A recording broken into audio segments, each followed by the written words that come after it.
आज दिवसभरात 2 बैठका झाल्या महत्त्वाच्या. भारतीय जनता पार्टी धुळे महानगरामध्ये 74 सीटमधनं 50 सीटवर भारतीय जनता पार्टीचे उमेदवार मागच्या काळामध्ये प्रतिकूल परिस्थितीमध्ये निवडून आले होते. ते 50 आणि इतर 3-4 जागा आमच्याकडे आहेत. शिवसेनेकडनं प्रस्ताव आला होता की त्याच्या माध्यमातून बसून काय आपल्याला चर्चा करता येईल, काय मार्ग काढता येईल का, त्यावर आम्ही चर्चा केली. राज्यामध्ये महायुतीचं सरकार आहे. माननीय देवेंद्र फडणवीस साहेबांच्या नेतृत्वाखाली आपले मान्य शिंदे साहेब, मान्य अजितदादा हे सगळ्यांबरोबर मिळून काम करतोय.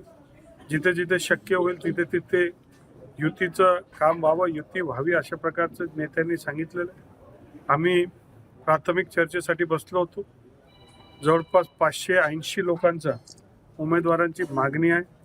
सगळीकडे तीच परिस्थिती आणि बसून एक छोटा गट आम्ही नेमलेला आहे 2-2 लोकांचा. त्यांच्यातर्फे 2 लोक, आमच्यातर्फे 2 लोक, आणि या लोकांनी बसून महायुती करता येईल, त्याची संभावना कशी आहे, काय आपल्याला त्याच्या माध्यमातून मार्ग निघेल हा सगळा प्रयत्न होणार आहे.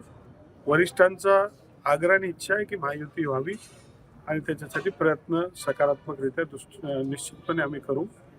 आता या सगळ्या उमेदवारांच्या बाबतीत कारण की 50 सीट ऑलरेडी नगरसेवक आहेत. आता कुठलं कमी करायचं, कुठलं अधिक करायचं, कुठल्यामध्ये बसू शकेल, या सगळ्या चर्चेचा विषय. तो चर्चार्थी आपल्याला कळवतो. परंतु राज्यामध्ये मोठ्या प्रमाणात जिथे शक्य होईल तिथे महायुती करून निवडणूक लढवणार आहेत. अनेक ठिकाणी लढतात.